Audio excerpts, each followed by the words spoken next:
Guys, welcome back to my channel. तो आज हम त्रिफिन कैटास्ट्रोफ का पार्ट 5 स्टार्ट करने वाले हैं। अगर आपको ये वीडियो अच्छी लग रही है तो प्लीज़ इसे लाइक ज़रूर करें और साथ ही साथ मेरे चैनल फन एक्सप्लेन को सब्सक्राइब भी करें। तो चलिए बिना किसी देरी के चैप्टर को स्टार्ट करते हैं। चैप्टर की स्टार्ट में हम ज़ोयान को देखते हैं जो कि इस टाइम शावर ले रहा था। शावर लेते हुए वो मन में सोच रहा था कि मेरे साथ ये क्या हो रहा है, मैंने इस तरह का ड्रीम क्यों देखा। वो हाइन बर्टन है। क्या सच में मुझे हाइन बर्टन का ड्रीम आया? ओह गॉड, अगर हाइन बर्टन को इस बारे में पता चल गया तो सच में वो मेरी सारी हड्डियों को एक एक करके तोड़ देगा। सोचते हुए हम देख पाते हैं कि वो काफ़ी ज़्यादा ब्लश भी कर रहा था और फिर वो अपने लिप्स पर हाथ रखते हुए मन में सोचने लगता है, जब ड्रीम में उसने मुझे किस किया था तो वो किस इतनी ज़्यादा इंटेंस थी। उसकी इंटेंसिटी मुझे अभी भी फील हो रही है और जब वो मुझे टच कर रहा था तो ऐसा लग रहा था कि वो सब कुछ बिल्कुल रियल हो। फिर दोबारा से वो खुद को संभालते हुए सोचने लगता है, मुझे इस तरह का ड्रीम क्यों आया। ऐसा इस वजह से हुआ है कि उस दिन एक्सीडेंटली हम दोनों के लिप्स एक दूसरे के साथ टच हो गए थे। क्या उसी वजह से मुझे इस तरह की फैंटेसीज हो रही हैं। शावर लेते हुए और शावर लेने के बाद क्लोथ्स पहनने तक उसके माइंड में वही बातें चल रही थी। वो कंटिन्यूसली हाइन बर्टन के बारे में ही सोच रहा था। इस टाइम वो मन में सोच रहा था कि आज तक मैं जितने लोगों से भी मिला हूँ, हाइन बर्टन का फेस उनमें सबसे ज़्यादा परफेक्ट है, मगर वो ऐसा पर्सन तो बिल्कुल भी नहीं है जिसके बारे में मैं फैंटेसाइज करूं।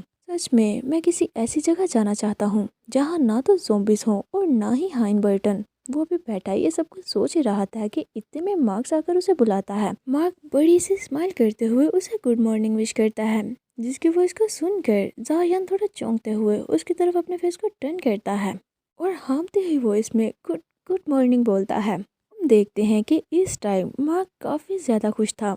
और गाइस, अभी तक आपने तो गेस कर ही लिया होगा कि मार्क सबसे ज़्यादा कब खुश होता है। मार्क एक थ्रिलिंग पर्सन है जिसे कि लड़ना झगड़ना मार्क का सबसे ज़्यादा पसंद है। अचानक से मार्क को अपने सामने देखकर ज़ायान चौंक चुका था। वो उससे पूछता है कि वो यहाँ क्या कर रहा है। उसकी स्माइल से घबराते हुए उसे पूछता है कि आखिर वो करना क्या चाहता है, जिस पर मार्क काफ़ी ज़्यादा एक्साइटेड होते हुए उसे अपनी चीज़ों को पैक करके उनके साथ मिशन पर जाने का बोलता है। इसकी वॉइस को सुनकर ज़ायान तो सदमे में आ चुका था। वो उसे पूछता है कि कौन सा मिशन, मैं वेकेशन पर हूँ। जिस पर मार्क जल्दी से उसे एक बैग थमाते हुए बोलता है कि तुम्हारी वेकेशंस कैंसिल हो चुकी हैं। आज का तुम्हारा ये मिशन है कि तुम्हें हमारे साथ बेस के बाहर एक अबंडेंट सिटी में जाना है। सिटी में छुपी हुई सर्गिंग ऑर्गेनाइजेशन का सफाया करने के बाद हमें कुछ होस्टेज को रेस्क्यू करना है। और वो वहाँ से जाते हुए ज़ायान को ये बताता है कि इस मिशन का डेंजर लेवल ए है, मतलब कि ये सबसे खतरनाक मिशन में से एक है। जिसे सुनकर ज़ायान उससे पूछता है, ए लेवल? इसका मतलब ये हुआ कि इस मिशन के दौरान हर वक्त मेरी जान को खतरा रहने वाला है।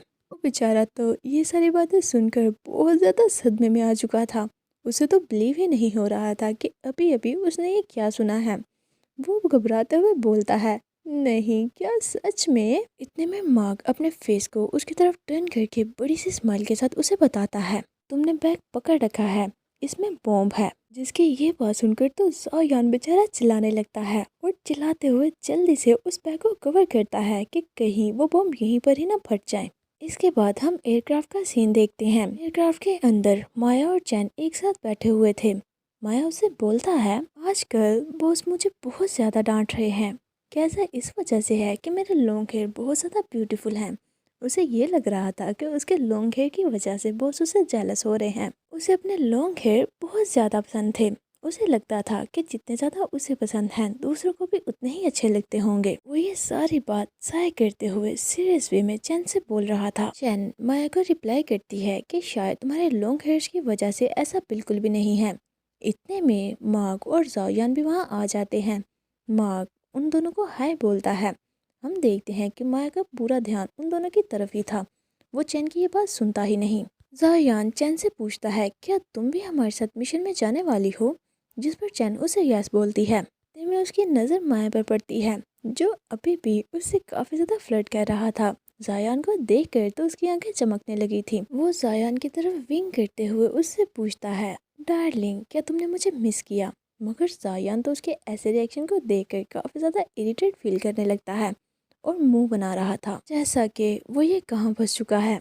اس کے بعد وہ سارے بیٹھ کر اپنے ویپنز کو کلین کر رہے تھے، جنہیں دیکھ کر زایان من میں سوچنے لگتا ہے اس مشن میں ایک پوری ٹیم شامل ہے، ایسا لگ رہا ہے کہ مشن بہت زیادہ مشکل ہے۔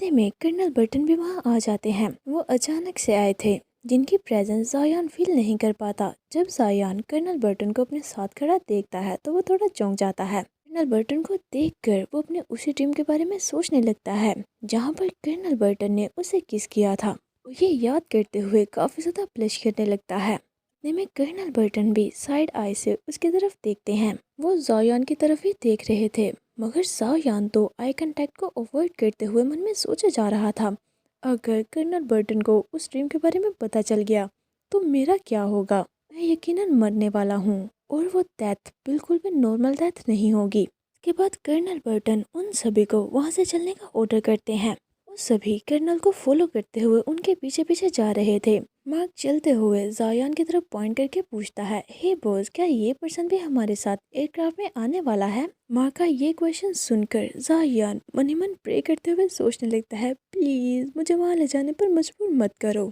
وہ سٹی تقریباً 200 سال پرانی ہے اور اس کی پاپولیشن بھی بہت زیادہ تھی، اور مجھے یہ بھی پتہ چلا ہے کہ سب سے پہلے وائرس بھی اسی سٹی میں پھیلا تھا۔ آج بھی زومبیز کی آدھے سے زیادہ پاپولیشن سٹی میں ہی ہے۔ میں کرنل برٹن بول دیتے ہیں کہ آف کورس یہ بھی ہمارے ساتھ چلنے والا ہے۔ ان کی یہ بات سن کر مارک اپنے سر کو پوری طرح سے جھکا لیتا ہے اور سوچتا ہے کہ اس ٹائم تو میں مر جاؤں گا، اس ٹائم پکا میں مرنے والا ہوں۔ اس کے بعد وہ آہستہ سے مارک سے پوچھتا ہے، ہے آخر تم لوگ مجھے اپنے ساتھ کیوں لے جانا چاہتے ہو؟ اس کی یہ بات سن کر مارک اس کے شولڈر پر ہاتھ رکھ کر زور سے دباتے ہوئے اسے بولتا ہے، کیونکہ تم ہی وہ اکیلے ہو۔ یہ دبانے کی وجہ سے زایان کو کف آنے لگتی ہے، وہ اسے پوچھتا ہے، تمہارے سے کیا مطلب ہے کہ میں ہی وہ اکیلا ہوں؟ تم جانتے ہو نا کہ میں بس ایک کیڈٹ ہوں جو کہ ایک ریزرو ٹیکنیشین سولجر ہے، مجھے اس طرح سے گھسیٹ کر اپنے ساتھ لے جانا تم لوگوں کے لیے بس ایک برڈن رہے گا۔ اور مارک ریپلائی کرتا ہے، لاسٹ ٹائم تم جس ایئر کرافٹ میں سوار تھے اس میں موجود سارے تمہارے ساتھی مر چکے ہیں، تم اکیلے ہی زندہ بچے ہو۔ اس کے علاوہ جتنے بھی دوسرے ٹیکنیشین سولجر ہیں انہیں یہ لگتا ہے کہ ہم بیٹل فیلڈ میں انہیں اکیلا چھوڑ دیں گے اور ان کی سیفٹی کی کوئی بھی رسپانسبلٹی نہیں لیں گے۔ کرنل برٹن نے یہ پہلے ہی کہہ دیا تھا کہ وہ ایسے پرسن پر بالکل بھی ٹرسٹ نہیں کریں گے جو کہ ان کی ٹیم کا نہیں ہوگا۔ تو جس پر زایان پوچھتا ہے، تو کیا؟ جس کی یہ بات سن کر مارک کافی زیادہ ایکسائٹیڈ ہوتے ہوئے اسے تھم دکھا کر بتانے لگتا ہے، تو ہمارے پاس کوئی بھی چوائس نہیں تھی، اس لیے ہم نے تمہیں ہی چوز کر لیا۔ میں کچھ تو بات ہے، نہ صرف تم نے ڈور کو اوپن کیا تھا بلکہ تم نے یورینیم کی ڈیوائس کو بھی لاک کر دیا تھا۔ مجھے پورا بلیو ہے کہ اس ٹائم جب تمہیں بم لگانے کا بولا جائے گا تب بھی تم یہ آسانی سے کر لو گے۔ جس کی یہ بات سن کر زایان نا امید سے فیس کے ساتھ اس سے بولتا ہے، کیا سچ میں مجھے بم لگانے ہوں گے؟ اس کے بعد ہم ان سب کو ایئر کرافٹ میں بیٹھا دیکھتے ہیں جہاں پر زایان ان سے بولتا ہے، ہم وہاں جا کر بم لگانے کی بجائے سمپلی ان پر مثال سے اٹیک بھی تو کر سکتے ہیں، جس پر چینو سے ایکسپلین کرتی ہے کیونکہ ان کے پاس ہوسٹیج ہیں، اسی لیے ہم انہیں نہیں مار سکتے۔ یہ بات سن کر زایان کچھ سوچتے ہوئے بولتا ہے، اچھا تو اگر یہ بات ہے تو پہلے ہم ہوسٹیج کو ریسکیو کریں گے اور اس کے بعد ہم ان پر میسائل لانچ کر دیں گے۔ اور من میں سوچتا ہے ان لوگوں کے آپریشنل پلانز کتنے زیادہ obvious ہیں۔ کہ یہ بات سن کر مارک ہنستے ہوئے اسے بولتا ہے، روکی تم سچ میں بہت کیوٹ ہو، میں نے تو چین کے ساتھ یہ بیٹ بھی لگا لی تھی کہ تم سچ میں یہی سوچو گے کہ ہم وہاں بوم ڈیفیوز کرنے جا رہے ہیں۔ اس طرح کی چیزوں کے لیے ہمیں ٹیک گائے کی کوئی ضرورت نہیں ہے، ہم خود بھی ایسا کر سکتے ہیں۔ وہ اتنی دیر سے بوم کا نام لے کر زایان کو ٹیز کر رہا تھا اور زایان ہمارا کیوٹی پائے بھی ان سب کو سچ مان بیٹھا تھا۔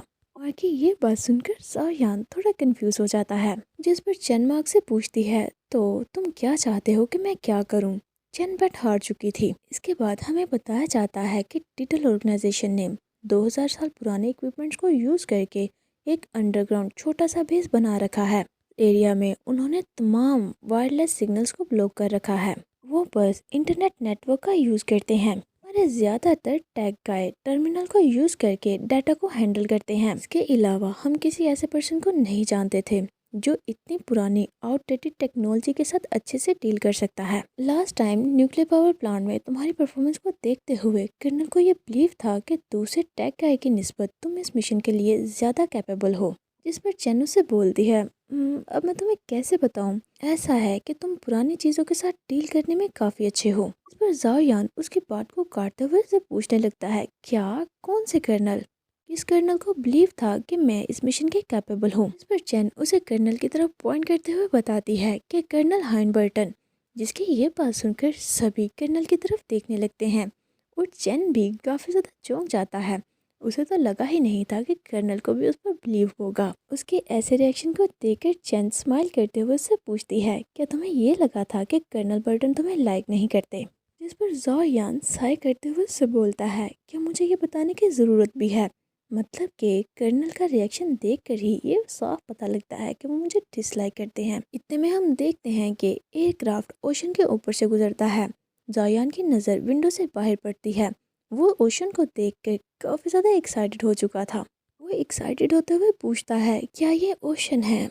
ज़ोयान की इस एक्साइटमेंट को देखते हुए चैन कर्नल से बोलती है, बोस, ऐसा लगता है कि हमारा रॉकी टैग गाय पहली दफ़ा सी को देख रहा है। क्या हमें उसे सी की ठंडी हवा फील करने देनी चाहिए? जिसका ये क्वेश्चन सुनकर ज़ोयान भी एक उम्मीद भरी नज़रों के साथ कर्नल की तरफ देखने लगता है। कर्नल कुछ देर सोचते हैं और उसके बाद उन्हें इजाज़त दे देते हैं। जिस पर चैन खड़ी होकर ज़ोयान के शोल्डर पर हाथ रखते हुए उसे अपने साथ बाहर की तरफ ले जाने लगती है। वो एयरक्राफ्ट का डोर ओपन कर देते हैं। चैन उसे सी दिखाते हुए बोलती है, देखो, ये इतना भी बुरा नहीं है जितना कि तुम सोचते थे। मगर अभी भी ज़ोयान की नज़र कर्नल पर ही अटकी हुई थी। उसे ये बिलीव ही नहीं हो रहा था कि कर्नल इतनी इजीली मान गए। और फिर ज़ोयान थोड़ा आगे बढ़कर सी को फील करने लगता है। ज़ोयान बहुत ज़्यादा एक्साइटेड होते हुए सी को देख रहा था और मन में सोचता है, यही वो जगह है जहाँ से ह्यूमंस की शुरुआत हुई थी। यही वो जगह है जहाँ से ह्यूमंस की शुरुआत हुई। और बताने लगता है कि जब मैं छोटा था तो मेरा ड्रीम था कि मैं भी अपने फादर की तरह समंदर को एक्सप्लोर करूं। सच में ये पहली बार है जब मैंने एक सी को देखा है। जिसकी ये बात सुनकर चैन दोबारा से नोटी वे में कर्नल से बोलती है, बॉस, रॉकी टैग बोल रहा है कि उसका ड्रीम था कि वो समंदर को एक्सप्लोर करे। हमने इससे पहले एक वीरोलॉजिस्ट, न्यूरोलॉजिस्ट और इवन के मिलिट्री फिजिस्ट के बारे में सुना है, मगर एक ग्रास होपर, आखिर हम ओशन में क्या स्टडी कर सकते हैं? पर ज़ोयान अपने नेक को रब करते उसे बताता है, हाँ, तुमने बिल्कुल ठीक कहा, क्योंकि ह्यूमंस एक जार की तरह ओशन से पीछे हट चुके हैं।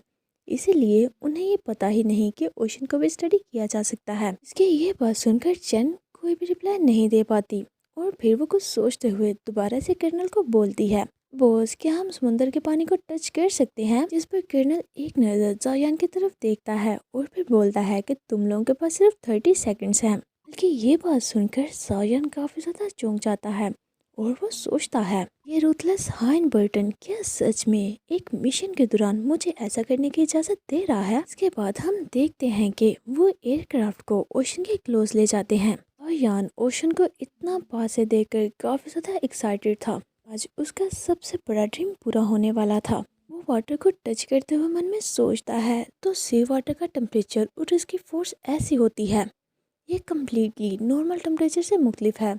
नॉर्मल वाटर को हम चार कहते हैं। मैं एक ऐसी पावर फील कर रहा हूँ जिससे ये सब कुछ बना है।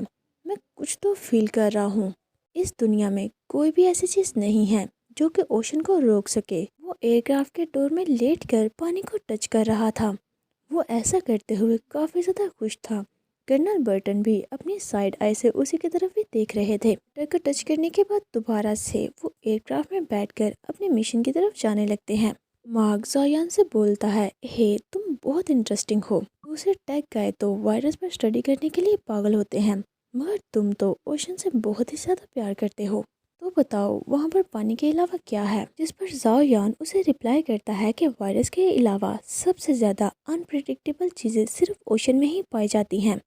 एक पल ये बिल्कुल शांत है और अगले ही पल ये सब कुछ निकल सकता है। 200 साल पुराने न्यूक्लियर पावर से न्यूक्लियर मटेरियल को निकालने से ये बहुत ज़्यादा अच्छा है। समंदर के बारे में सोचना और उसे एक्सप्लोर करना। लहरों से हासिल की गई पावर को दोबारा से यूज़ नहीं किया जा सकता।